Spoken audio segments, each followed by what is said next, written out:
Hello friends, এদিকে simple লাইফে সবাইকে স্বাগত। তো আবার চলে আসলাম একটা ছোট্ট মিনি ব্লগ নিয়ে। কেন কি আমি এসেছি আজকে আমার বান্ধবীর দোকানে। তো ফাস্টফুডের দোকানটা খুলেছে অনেক দিনই হলো, তো আমাদের আর আসা হয়নি। আজকে ফার্স্ট টাইম এসেছি, আজকে হচ্ছে দ্বিতীয়া। আর তোমাদেরকে যে ঘুরে ঘুরে দেখালাম, এটা হচ্ছে আমাদের খড়দায় যে আদর্শ পল্লী, সেই গলিতেই। তো এখানে কিছুটা এগিয়ে গেলে দুর্গাপুজোও হয়। আর এই যে দোকানের নাম হচ্ছে ফার্স্ট বাইট। দেখো আমরা সব বান্ধবীরা আজকে দোকানে চলে এসেছি।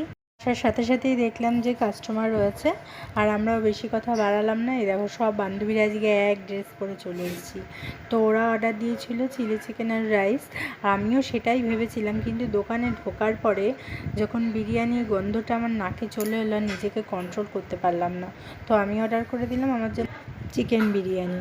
তো এবার আমি তোমাদেরকে আমার বান্ধবীকে দেখাবো, মানে যার দোকান, এই যে হচ্ছে সেই মালকিন। যাই হোক, এখানে তোমরা মোমো থেকে শুরু করে চাউমিন,